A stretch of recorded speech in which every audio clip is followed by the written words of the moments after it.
치맥 페스티벌은 처음이지? 김치? 종류만큼 먹는 법도 가지각색. 김밥? 시장에선, 산에선, 바다에선 이렇게. 국밥? 취향 따라, 입맛 따라. 이런 한국, 와보지 않고는 모를걸? Coming up on Arirang News. South Korea and Slovakia agreed to elevate bilateral ties by establishing a strategic partnership at a summit between President Yoon and the Slovak Prime Minister. This has allowed Seoul to form the same level of bilateral relations with all four Central European countries in the Visegrad Group. Korea's industrial output saw a monthly rebound in August for the first time in 4 months, on the back of robust auto and cheap production. A gauge of private spending, retail sales too rose by the most in 18 months.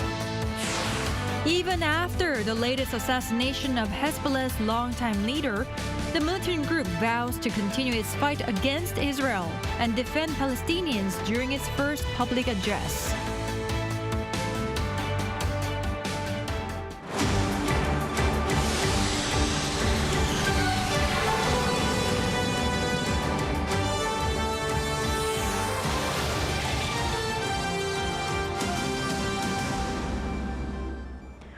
Thank you for joining us on Arirang News. I'm Kim Bo-kyung.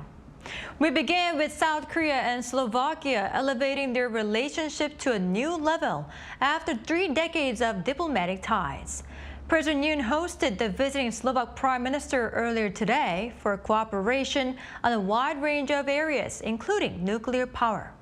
Our top office correspondent Kim Do-yeon has the details.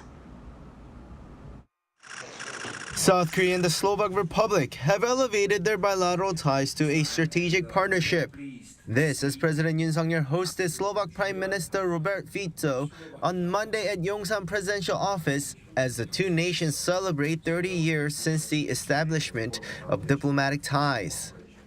이는 양국 협력 역사에 있어 새로운 이정표이자 미래 협력을 향한 중요한 토대가 될 것입니다. 양국은 전략적 동반자로서 새로운 30년을 함께 만들어 나갈 것입니다. Adopting a joint statement, both countries agreed to cooperate in several different areas, including security, science and technology, and the economy. But nuclear power cooperation was one of the highlights for both leaders.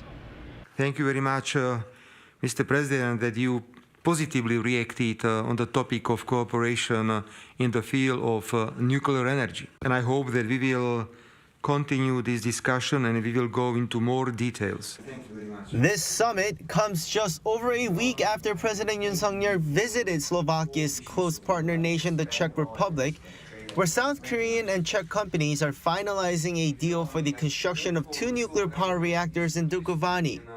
During Yoon's trip, Czech President Petr Pavel mentioned that bilateral cooperation could lead to more projects, specifically mentioning Slovakia.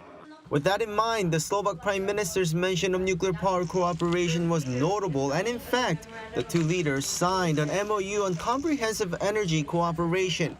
The MOU confirms the shared commitment by the two nations to accelerate the transition of energy systems in response to climate change, which includes nuclear power among other clean energy sources. Meanwhile, the two leaders also signed another MOU on the trade and investment promotion framework. In terms of security, the two leaders also expressed strong concerns over North Korea's provocations and its military cooperation with Russia, agreeing to cooperate on denuclearization and human rights. Slovakia's Prime Minister affirmed support for South Korea's North Korea policy and the President's August 15th unification doctrine. Also, the two leaders exchanged views on the situation in Ukraine and agreed to continue cooperating on humanitarian aid and reconstruction efforts for Ukraine. Kim Do-yeon, Arirang News.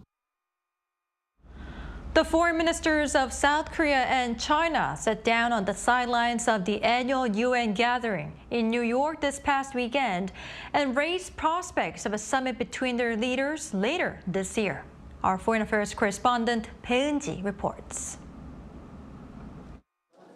South Korea's Cho Tae-yeol and his Chinese counterpart Wang Yi have met again for the first time in 2 months. At their meeting in New York on Saturday local time, on the sidelines of the UN General Assembly, they agreed to hold high-level exchanges at the APEC summit in Peru in November, right after the U.S. presidential election. The two countries' presidents typically attend the annual APEC summit, meaning that South Korean President Yoon-Xi and Chinese President Xi Jinping could sit down for a bilateral meeting later this year in Peru. During the meeting, Cho said he hopes Saturday's talks could become an opportunity for the two countries to reaffirm their commitment to maintain a positive momentum of high-level exchanges, including during the APEC summit this year. In response, Wang also expressed his full support for South Korea's hosting of the APEC summit next year in Gyeongju City. Eyes are on whether Xi will visit South Korea to attend the event, as he last visited Seoul more than 10 years ago, in July 2014. Saturday's meeting comes as relations between the two countries have improved in recent months, after a trilateral summit between South Korea, China, and Japan was held in Seoul in May, marking a thaw in relations, which have been strained under President Yoon's administration as Seoul drew closer to Washington. 배은지, Arirang News. Amid the rise of deepfake online sexual crimes as a serious social problem here, the South Korean media regulator had its first face-to-face meeting with Telegram last week. Telegram reportedly pledged to cooperate in removing illegal content. Our Shin-young reports. The encrypted messaging app Telegram, where numerous chat rooms suspected of creating and distributing deepfake sexual content have been discovered recently in South Korea, has pledged zero tolerance for such deepfake criminal pornography. The Korea Communications Standards Commission announced on Monday that it had its first face-to-face meeting with Telegram on Friday, although it did not specify the location or participants. According to the commission, Telegram stated that it understands the issue of deepfake sex crimes in South Korea, adding that the platform will respond firmly to address the problem. In addition to digital sex crimes, Telegram also pledged to cooperate on addressing other illegal content on the platform, such as pornography, prostitution, drugs, and gambling. Telegram also agreed to take active measures against illegal content on its platform when requested by the Commission, which has exclusive authority over content review and legality in the country. In addition to the existing hotline, a new hotline will be set up between the Commission and Telegram to speed up responses to content violations.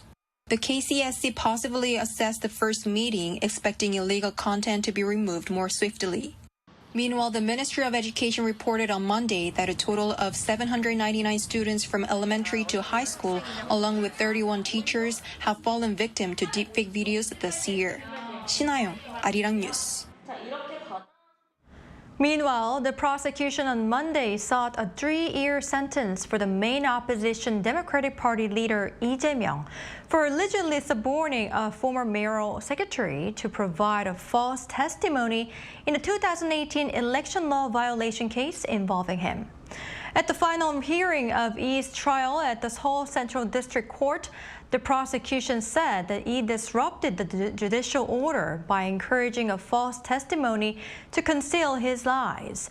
However, Lee denied the allegations and accused the prosecution of manipulating charges and evidence against him. The result of the trial will come out on November 25th. If Lee is sentenced to prison or given a more severe penalty, he may lose his seat in the National Assembly and be banned from running in elections while the sentence is in effect.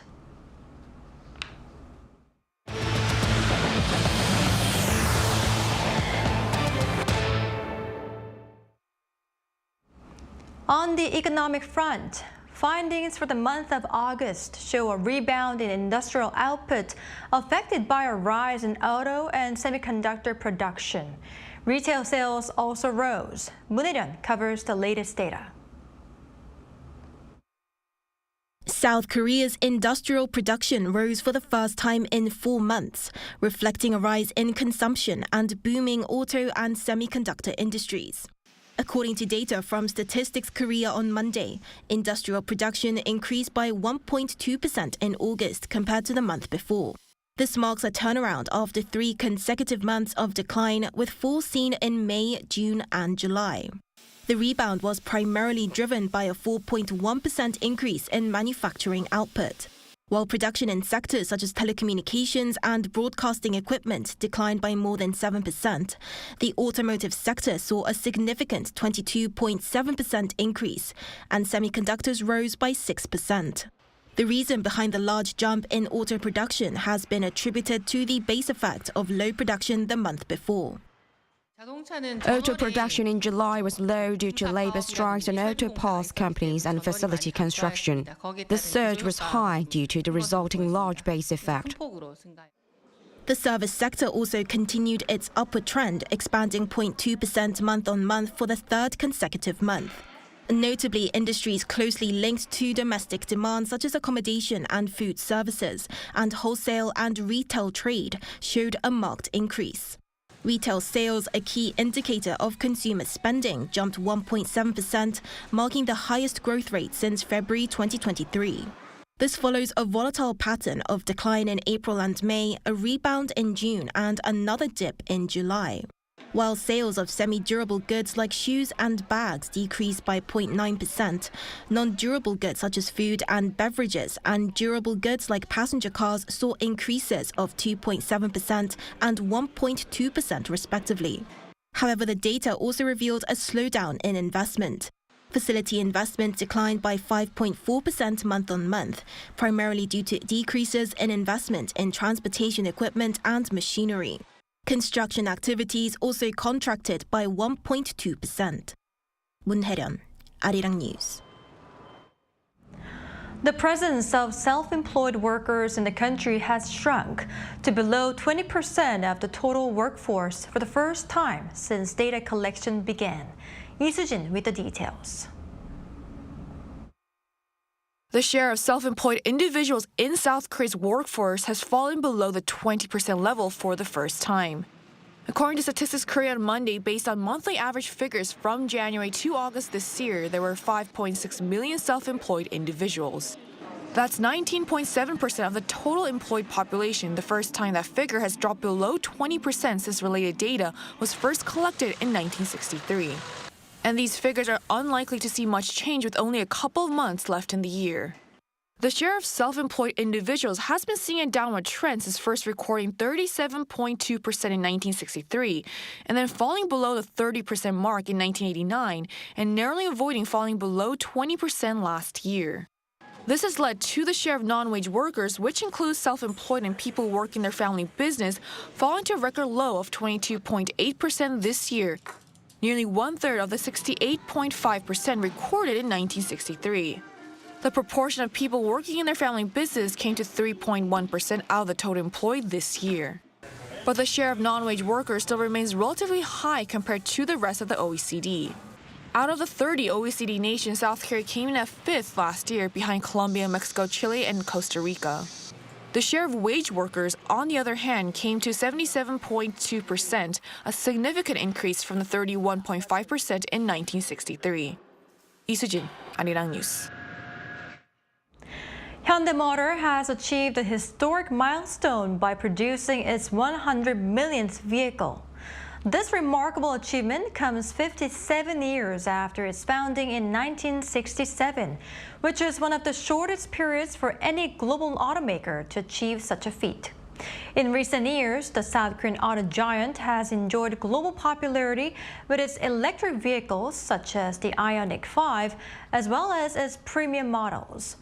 Hyundai celebrated this achievement with a ceremony at its Ulsan plant, where the first vehicle after the 100 million mark, an Ioniq 5, was handed over to a customer. Turning our eyes to the Middle East, the clash between Israel and Hezbollah continues to escalate, with the latter pledging to continue its fight against Israel in support of Palestine, even with the latest assassinations of its top leaders. The group announced it would name a new chief soon to replace its late leader Hassan Nasrallah, who was killed last week. Choi Min-jung reports. Hezbollah has vowed to continue fighting Israel despite the recent losses it has suffered in Lebanon. In a televised speech on Monday, Hezbollah's highest-ranking official, Naim Qassem, also pledged to back the Palestinians. The Islamic resistance will continue to confront the Israeli enemy in support of Gaza and Palestine, in defense of Lebanon and its people, and in response to assassinations and the killing of civilians. The announcement comes several days after Israel assassinated Hezbollah's leader Hassan Nasrallah and other senior figures in an airstrike in Beirut last week. In the group's first public address since the leader's death, Qassem also said Hezbollah will choose a leader to succeed Nasrallah as soon as possible. He added that the group will continue its targets as laid out by the late leader. And in response to Israel's claims on potential ground operations, Qassem said Hezbollah is ready if Israel decides to enter through land. We will face any possible attack and we are ready. If the Israelis decide to enter by land, the resistance forces are ready for a ground engagement. Tensions between Israel and Hezbollah have escalated further, with Israeli airstrikes hitting areas within the Lebanese capital Beirut for the first time. Up until now, Israel focused its strikes on the southern part of the city. Israel's attack on Lebanon has killed more than 1,000 people over the past 2 weeks, displacing over 1 million people in Lebanon, according to its prime minister. Choi Min-jang, Arirang News. In the U.S., at least 90 people have died and hundreds are missing in the wake of Category 4 Hurricane Helene, the strongest hurricane on record to make landfall in Florida's Big Bend. Helene hit the southeastern U.S. on Thursday evening local time with wind speeds of 225 kilometers per hour. Massive damage and fatalities were reported across 6 states, including North Carolina, Georgia, and Florida, forcing the authorities to airdrop supplies as they tried to restore power and clear roads after Helene left people stranded and without shelter. People are also facing frustration from disrupted fuel supplies with hours-long lines to fill up empty tanks, while supply shortages are being reported by more than 1 million households. The number of hurricane-related deaths is expected to climb as the authorities fear they will discover more bodies among the missing. On the cultural front, Korea recently hosted the world's first Webtoon Festival and related awards ceremony. Our culture correspondent Song Yujin has the highlights. Korean culture has long been defined by K-pop and K-dramas, but now a new star is in the spotlight: webtoons. The latest data from South Korea's Culture Ministry shows the country's webtoon and cartoon industry was valued at $1.9 billion. That's up 23% from the previous year. And for the first time, exports have exceeded $100 million. So what's driving this global popularity? They're designed for mobile devices, so you can read them anywhere, anytime. The vertical format fits perfectly on smartphones, and the stories are fast-paced and trendy with each episode offering a complete storyline. So as a Webtoon powerhouse, South Korea is the host of this year's the first ever World Webtoon Festival. So here, fans can try out and start off their experience by taking a picture with their favorite characters. From pop-up stores to exhibitions dedicated to popular webtoons, there's plenty to explore. But beyond the fanfare, this festival represents something much bigger for the industry. Events like this help webtoons become more mainstream. It takes a lot of resources, and we need more public interest to keep it going. I believe as webtoon culture continues to grow, so will support and participation. This festival isn't just about celebrating the latest hits. It also pays tribute to the history of Korean webtoons. Yeolhyul, or Ruler of the Land, a beloved classic in Korean comics, is celebrating its 30th anniversary this year. Today's generation is used to scrolling through webtoons rather than flipping through comic books. So since March, we've been releasing a remastered version on Naver Webtoon. It's a great way for new fans to discover our series. Cutting-edge technology like this AI-powered robot capable of drawing cartoons in real time shows how the industry continues to evolve. The festival also introduced the first ever World Webtoon Awards, honoring 10 outstanding webtoons from around the world. When the Academy Awards first started, it was just a 15-minute ceremony. Now, it's one of the most iconic events in film. We hope the World Webtoon Awards can achieve the same success, and we will provide full support to make it happen.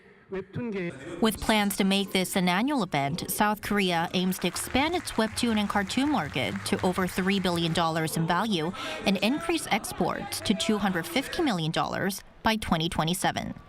송유진, Arirang News. Disney's beloved Mickey Mouse is showcased in a unique way at an art exhibition held in Seoul's Toksugung Palace. Local artists creatively blend Disney characters with Korean heritage, offering a fresh twist for visitors. Yoon-Xi has the story. Disney's magic meets Korea's history. In collaboration with Disney Korea, the Korea Heritage Service is showcasing the work of 9 artists who have creatively blended Korea's royal heritage with cartoon characters from Mickey Mouse. The art exhibition is taking place at Toksugung Palace in Dondokjeon Hall, which opened to the public last year, having been rebuilt in its original form. The universally recognizable character with his iconic red shorts and yellow shoes is Mickey Mouse, but this time he's wearing something different. Mickey and Minnie Mouse are wearing Korean wedding attire celebrating their marriage, while Donald Duck and Daisy Duck are dressed in traditional hanbok clothing. Disney characters appear in 십장생도, a painting from the Joseon dynasty that features 10 symbols representing longevity. The paintings are often given as gifts to wish for long life and chase away bad luck. I thought Mickey 장생도 was the perfect way to celebrate the occasions of Mickey Mouse's upcoming 100th birthday and Disney's 100th anniversary, and also the restoration of Dondokjeon after 100 years. I think seeing the beloved character Mickey Mouse in traditional Korean hanbok brings a refreshing and delightful twist that many will enjoy. Other works by different artists display the characters represented in artifacts, highlighted by different patterns, such as a lotus. Disney Korea said it was excited to work with Korean artists to bring the Disney magic to life in an unconventional way and entertain and inspire people around the world. I was so glad to see this kind of exhibition that combines Mickey and the Korean pop art culture. Yeah. Especially, I really enjoyed the statue in the middle, the ceramic one. The lotus and Mickey was really get along together, and it was really beautiful. The cartoon characters that hold a special place in many childhoods can also be found at photo spots around the rest of the palace. The exhibition runs until October 20th, so don't miss the chance to explore South Korea's history in a fun way at Dondokjeon Hall while enjoying the beauty of Toksugung Palace in fall. Yoon-Xi, Arirang News.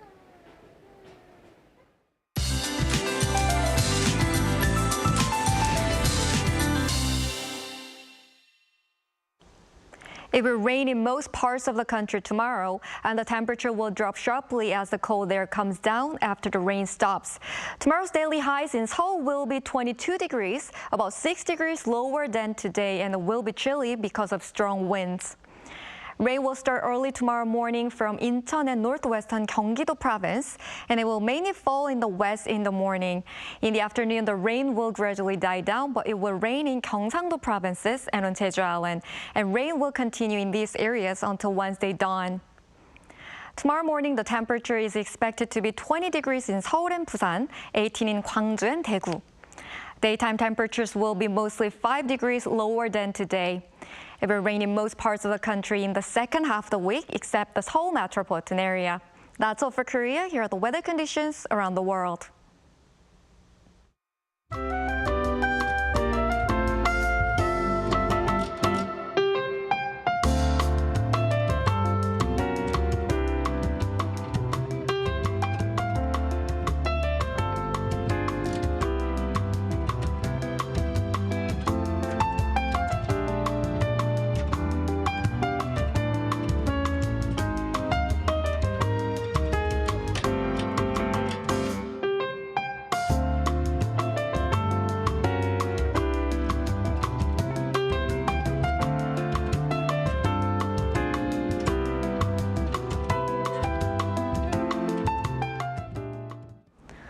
That's all we have for today. Thank you for watching. Tomorrow is the 76th Armed Forces Day, and we will be bringing you live coverage of a special ceremony before our noon edition of Arirang News. Until then, goodbye.